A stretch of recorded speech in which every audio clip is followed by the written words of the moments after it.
ሄርሚ እንደው አንጀቴ ቡጭ አለልሽ። እንደው ምን አባቴ ላደርግሽ? የሰው ወርቅ አደም ቂላል ሀገሬ ሰው እኮ ያለ ምክንያት አይተረትም። ቤተሰቦቼ ከምሬን ነው ምላችሁ።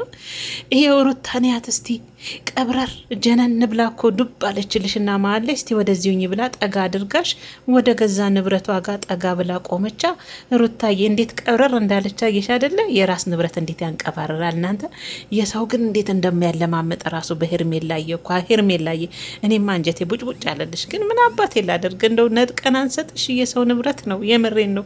አብርሽ እኮ አሁን አውቆ ነው ሄርሜላ ላይ የሚጫወትባት። የምሬን ነው ቤተሰቦቼ። ቢያፈቅራት ያበጠ ይፈንዳ። የፈለገ ነገር ቢሆን ሄርሚ አፈቅርሻለሁ ይላት ነበር። እንዲህ ወንድ ልጅ ስንት መስዋዕት ይከፍላል ለሚወደውና ለሚያፈቅረው። ደግሞ ምኞት ሸሪፍ ነው። ምኞት ሸሪፍ ነው። ሄርሚዬ ሰው ለምን ተመኛ አይባልም። ከአንተ ጋር ፉቸር አለኝ አለች። እንግዲህ ለወደፊት በሰፊው አድርጌ የማልመው ነገር አለ። ከአንተ ልጅ እንዲኖረኝ እፈልጋለሁ፣ ከአንተ መውለድ እፈልጋለሁ አለች። ጥሩ ሄርሜላሞች፣ ጥሩ ነው ምኞትሽ፣ ግን አይሆንማ ሄርሚያ አይሆንም። እንደዚሁ ደከምሽ። የተመልካችን ጥያቄ ራሱ አፈቅረዋለሁ፣ ወደዋለሁ፣ ለአንተ መልካም ነገር እመኛለሁ የምትይ ሰው ራሱ ሚስቱ አየሽ አይደለ እንዴ? እስከዛሬ ብዙ ነገር ማላችን ተፈጥሯል። አሁንም ግን አብረን ነው፣ ንብረቱ የኔ ነው። ዝም ብለሽ በከንቱ ትደክሚያለሽ፣ የሴትነት ጊዜሽን ትጨርሻለሽ አለች። አየሽ አይደለ? ምንም ቢሆን ለዚህ መልስ ስጠኝ፣ ለተመልካችን መልስ ስጥ ስትዩ የለም አውቆ እንደተጨነቀ እንደተጠበበ ማለ ቁልጭ ብሮ ዝንጀሮ መሰለ አብርሽ ማለት ነው። ስለዛ ይኸውልሽ ሚስቱን ይፈራል ብቻ አይደለም አንቺን ይወድሻል። ዋና ነገር ይወድሻል ሄርሜላ። ሩታዬን ደግሞ የልጁን እናት ከመጀመሪያም ብዙ ፈተና ብዙ ውጣ ውረድ ያየባት እሷም ያየችበት ስለሚያፈቅራት ነው። ስለዛ ሩታን ያፈቅራታል፣ አንቺን ደግሞ እንደ እህትነት ይወድሻል። እኔ እኮ ይሄ ሁሉ ረጅም ጉዞ መሄድ እኮ ሄርሜላ አይጠበቅባትም ነበር። ምክንያቱም ባለፈ ላንቺ መልስ እንዲሆንሽ እኮ ቡዜ ከአብርሽ ጋር ቪዲዮ ሰርታለች። እንደ ሴት እንድትነቂ እንደ ሴት የልብሽን ብርሃን እንድትከፍችና ወደ ራስሽ እንድትመለሽና የራስሽን ህይወት እንድትመሪ በሰበብ አድርጋ ምንም ሳታስነቃ እኮ ቡዜ ለአንቺ ቢገባሽ ወንድሟን አንቺን እንደሚያፈቅርሽ ጠይቀዋለች። ለወደፊቱም ሚስትነት እንደሚመኝሽም ጠይቃለች። ከእህትነት የዘለለ ነገር ግን የለም። እንደ እናቴ ነው ማይሽ ካለ በቃ ወንድ ልጅ፣ የምሬን ነው ምላችሁ። አንድ ወንድ ልጅ አንድ ሴት ልጅ እንደ እናቴ እንደ እህቴ ካለ በቃ ፍቅር የለውም ማለት ነው። እንደ እህት እንደ እናት ይወድሻል። አለቀ። ሄርሚዬ በእናትሽ እኔ አንጀቴን አንቦጫቦጭው። ከምር አብርሽ አውቆ እኮ ነው። አብርሽ አውቆ ነው እንደተጨናነቀ የሆነው እንጂ ይሄ ጥያቄ ከባድ ሆኖ አይደለም። እንኳን የምታፈቅሩት ሰው አይደለም ሩታ እነሱ ቆመው ቅርና እናታችሁ አጠገብ ቢሆንም ይህን ሰው እናታችን አሁን ይህን ሰው ታፈቅረዋለች፣ ተወጃለች። የምታፈቅሪ ከሆነ ትጋፈጣላችሁ አይደል? ከቤተሰብ ጋር ራሱ ትጋፈጣላችሁ። እወደዋለሁ ብላችሁ ማለት ነው። አፈቅረዋለሁ ብላችሁ ከቤተሰብ ጋር ራሱ ትጋፈጣላችሁ። አይደለም ከሩታ ጋር ማለት ነው። ችግሩ አያፈቅርሽም ሄርሚ፣ ስሜት የለውም ለአንቺ አብርሽ። እንደው ተቃጠልን እኮ። አረ ሄርሜላ ንቂ። አቤል አቃጣሪው ሩታ ማን የጠራ ሲባል እኔ ነኝ የጠራሁት። እሷማ ልጅ ናፍቆ ያው ቀን በቀን ስለለመደ ልጅ ናፍቆ እንዲሁ ድንገት በዚህ ጋር አለፍኩና አብረን ብንሄድ ምናምን ብዬ ነው። አብርሽ እንዴት እዚህ መሆን ናዊስ። መጨረሻ ላይ አቶ ብሩክ አቃጣሪው ማለት እኔ ነኝ የጠራኋት። ለሄርሜላ ያለን ስሜት ለሁላችንም ግልጽ አድርገን ለተመልካች እንድትነግር ነው። ሄርሜላን ታፈቅራታለህ ወይ ብሎ ቢለው አብርሽ ተጨናነቀ። መሀል ላይ ጦጣ ምን ይመልስ? ምንም አያፈቅራትም። ሰው ፈርቶ አይደለም አብርሽ፣ ሩታን ፈርቶ አይደለም። እና ቤል ስለቆሙ ወይም ካሜራ ፊት ወይም ከተመልካች ጥያቄ ስለመጣ አይደለም። 7 ወር ሆነን ብሏል እኮ ባለፈ አብርሽ። ቤተሰቦቼ ከዛም በላይ እኮ ይሆናቸዋል ከሄርሜላ ጋር። በ7 ወር ውስጥ እኮ አንድ ስቴፕ እንኳን የሆነ ነገር ለዚች ልጅ አላሳያትም። ምን ተስፋ አድርጋ እንደሆነ በዚህ ልክ ለሱ ዋጋ እየከፈለች የተቀመጠችው እኔ ግራ ገባኝ። እግዚአብሔርን ደግሞ የምታደርገው ነገር ሁሉ ሩታ ጋር የርክ ይላሉ። ሁሉም ናቸው የምታደርገው ነገር ሩታ ጋር የርክ የምታደርገው ነገር ሩታ ምን ሲያደርግ አይታችሁ ነው? ልጁን ሊያሄዳል። ሚስቱ ናት፣ ትደባብሰዋለች። መብቷ ነው፣ ንብረቷ ነው። የልጁ አባት ነው እንዴ የምታደርገው ሁሉ ደስ አለ። ደግሞ እንዴት ነው የተጠመጠምሽበት ሄርሜላ? እንደዚህ ናፍቆሻል የኔነት። አረ ሄርሜላ በእግዚአብሔር የሴትነት ክብርሽን ዝቅ አታደርጊ በእናትሽ። አሁን አብርሽ ብቻ ነው እንደ ሞላው። ወይኔ እኔ እኮ ስንቱ በዙሪያሽ እኮ እያንጃበበ ነው፣ ስንቱ ሸበላ፣ ስንቱ ቆንጆ። እግዚአብሔርን እኔ ምንድን ነው መዥገር አብርሽ ሊሆንሹ ምንድን ነው ያቀመሰሽ? እንትን ብላችኋል እንዴ? እኔ እኮ ግራ ገባኝ እኮ ነው እንዴ ሄርሜላ የሚስጥ የሆነ እንትን ጨዋታ ውስጥ ገብታችኋል እንዴ? እኔ እኮ ግራ ገባኝ። በዚህ ልክ ሙጥኝ አልሽበት ለምንድን? መቼም የሆነ ነገር ሳትቀምሽ እንዴ ሙጥኝ አላልሽም። በዚህ ልክ ያዙ ይልቀቁኝ። ቁርጧን አውቃት ሂድ አለች ያክስት ልጅ። አብርሽ እሷን ብትመጣ እኮ ምንም እንትን የሚከብድ ነገር የለም። የእሷ መምጣት በዚህ ልክ ምን አጨናነቀ? ለሄርሜላ ቁርጧን ንገራት አለች ያክስት ልጅ። በነገራችን ላይ ሀቤል ማርቲ አይናፋር ናት አለ። ቂጧን የጣለች ዱርዬ እኮ ናት። ባለፈ የለበሰችውን ልብስ አይቻት ነበር ከአብርሽ ጋርና ከሄርሜላ ጋር። እንደውም በዛን ቀን ሄርሜላ የለበሰችው ይሻላል። ቂጧን ጥላ ብትን ብትን ስትል ማለት ነው። ማርቲ አይናፋር ናት ያለው። ወደዚህም ታምታታለህ አንተ ታቃጥራለህ፣ ወደዛም ማለት ነው። ይሄ ማን ነው? አቤል እቺ ቂጧን የጣለች ዱርዬ አይናፋር ናት አለ። የሄርሜላ ነው ያክስት ልጅ ማለት ነው። ይሁንልህ፣ ችግር የለውም። እሺ ግን ሄርሜ፣ እኔ ያላልኳችሁም ቤተሰቦች አብርሽ ለሄርሜላ አፈቅራታለሁ፣ አዎ አፈቅርሻለሁ ብሎ ከአንደበቱ ካወጣላት የእውነት ብያለሁ እኔ ትናንትና ምስክሬን አይልም። እግዚአብሔር ጠብቁ። አሁንም ይቀጥላል። አሁን ተጨናንቆ ነው አብርሽ የሆነ ቦታ ሄዶ ቁጭ አለ።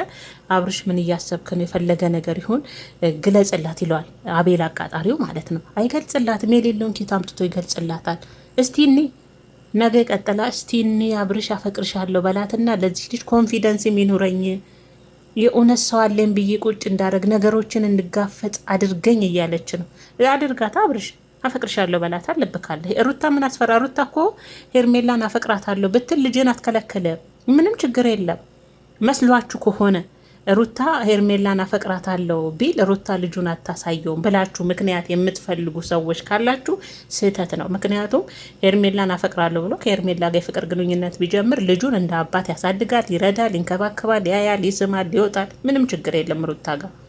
ግን ችግሩ አብርሽ ጋር ስሜቱ የለም። የሆነ ስሜቱ የለም። ገና ድሮ እንኳን አሁን ልጁ ተፈቅዶለት ተውና ያኔም እንኳን ማለት ይችል ነበረ። ከሩታ ጋር እንደዛ ሁኔታ ውስጥ እያሉ እንኳን የውሸት እንኳን ሊላት ይችል ነበረ። ግን የውሸት ተስፋ ሰጥቻት ይችል ልጅ እንዱ በተስፋ እንዳትቀመጥ ስለፈለገ ነው በውሸት ጊዜ እንኳን አፈቅርሻለሁ ብሎ ያላላት። አላያችሁም እንዴ? ደስታ ሩታን አፈቅራታለሁ ሲል ሩታ ስሜት የላትም። እንዳይጎዳ በጊዜ ነገረችው። እኔ አንተን መውደድ አልችልም፣ ማፍቀር አልችልም ከወንድም በላይ አለችው አይደለ? አብርሽ ጋም እንደዛ ነው ያለው። ቤተሰቦቼ ልክ ሩታ ጋለው ስሜት ነው። በቃ ያከብራታል፣ ይወዳታል እንደ እህትነት፣ ግን ሊያፈቅራት አይችልም። ስሜት የለም ኬት አምጥቶ። ስለዛ አቤል ያክስት ልጅ አታጨብጭቡ። ሄርሜላ እንደ ሴት ክብርሽን ጠብቂ። ነገም በተስፋ ብትጠብቂው አብርሽ አፈቅርሻለሁ ሞቶ አይልሽም። የኔ እናት ሞቶ አይልሽም። እንዱ የሴትነት ጊዜሽን አታባክኝ። እንዱ ጊዜሽን አጨርሺ። በአብርሽ ላይ ኢንቨስት አታደርጊ እናቴ። በመልካምነትሽ ብቻ ነው አብርሽ የወደደሽ እና አብርሽም ደግሞ እቺ ልጅ ሴት ልጅ ናት። የማታፈቅራት ከሆነ ግልጹን ንገራት። የእውነት ልክ ነው። አላፈቅርሽም ሄርሚ፣ ከእህት በላይ የዘለለ እኔ አንቺን አስቤሽ አላቅም። እንደ እህቴ ነው ማከብርሽ፣ እንደ እህቴ ነው መወድሽ በላት። እውነቱን ንገራት እና ከራሷ ጋር ትጋፈጥ። እሷም እኮ እውነቱን አጥተው አይደለም ግን ደግሞ በዚህም የምትባለው ነገር አለ አይደለ? አፈቅርሽም ነው የምትሰማቸው እንዳለ። ያንን ነገር ምላሽ ከአብርሽ ትፈልጋለች። ያኑ ለእሷ ትልቁ ነገር እንጂ እንደማፈቅራት እኮ ታውቃለች። ብቻ አደባባይ ላይ እንዲመልስላት ነው የምትፈልገው። እሱ ትርጉም የለውም። ሄርሜላ የውሸትም ያንቺን ልብ ለመሙላት ሲፈልግ አፈቅርሻለሁ ሊልሽ ይችላል፣ ሊያታልልሽ ይችላል። አብርሽ ግን አይልሽም። ችግሩ ማሸት አይፈልግም። በባዶ ተስፋ ሊሰጥሽ አይፈልግም። ለወደፊት ከአንተ ልጅ ይፈልጋሉ ያልሽው አይሆንም። ከሩታ ሁለተኛ ልጅ ሴት ይወልዳሉ። ከሚስቱ ቀለበት አድርጎ ካገባት ከደገሰላት በክብር ሽማግሌ ልኮ ከወሰዳት ከሚስቱ ብዙ ዋጋ ከከፈለችለት ብዙ ዋጋ ከከፈለላት ከሚስቱ ግን አሁንም ድጋሚ የሚወልደው ሞኛ አቱኝ። ልጁ የትላልቅ ሰው ቤተሰብ ልጅ ነው። ከዚህም ከዛም እንደሚንዘላዘለው እኔ እንጃ። ከዚህም ያመጣል ብዬ አላስብም ልጅ እና ሄርሜላዬ ንቂ በናትሽ። ነገን ብትጠብቂው አብርሻውን ነገ ትጠብቃላችሁ ቤተሰቦች። የእውነት አፈቅርሻለሁ የሚላት ይመስላችኋል? አይላትም፣ የምር አይላትም። ተጨነቀ። ምን ያስጨንቃል? ከባድ ነገር ነው እንዴ? ድንጋይ ተሸከም አልተባለ፣ ወን ሩታን ተሸከም እስከ ልዑል አልተባለ። አፈቅርሻለሁ የሚል ቃል እኮ አይከብድ። ለምታፈቅሩት ሰው አፈቅርሻለሁ ሰው ህይወቱን ይሰጣል ለሚያፈቅረው ሰው አይደለም። እችን ከምላስ ከአንደበት አፈቅርሻለሁ የምትላትን ቃል ለማውጣት በዚያን ምጥ የሆነችበት ስለማፈቅራት ነው። መቼም አትጠብቁ።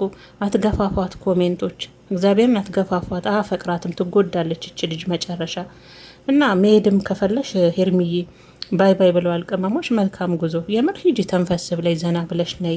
ምናልባት ሌላም ልትጠብሽ ትችላለሽ። አይታወቅም። እህል ውሃሽ ሌላ ቦታ ይሆናል እኮ ሄርሚዬ። በገዛ እጅሽ የራስሽን እህል ውሃ ጥብቅ አርገሽ አብረሽ ላይ ዘጋሹ እንጂ ሌላ ቦታም ይሆናል እህል ውሃሽ።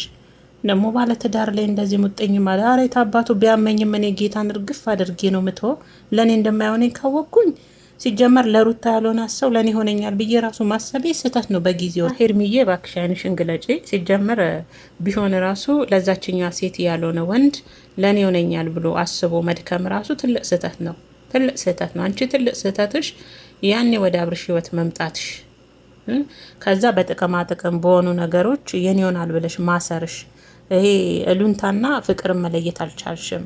በምታደርጊላቸው ነገሮች ልክ አብርሽ እንዲያፈቅርሽ ታደርጊያለሽ አይደለም።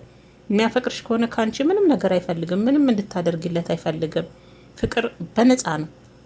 ስለዚህ ሄርሚዬ በተለይ ወንድ ልጅ ካላፈቀረሽ መጫወቻ ነው የሚያደርግሽ። እንዳልሽው ለወደፊት ወልደሽ አግብተሽ ታይና ከአሁኑ መጫወቻ ያደርግሻል። ማፈቅርሽ ከሆነ ከባድ ነው። ወንድ ልጅ ሲያፈቅር ነው ደስ የሚለው፣ ልዕልት አድርጎ የሚያኖርሽ ማለት ነው። እና ከቻልሽ እንደ ሴትም ጭቦ አትስሪ።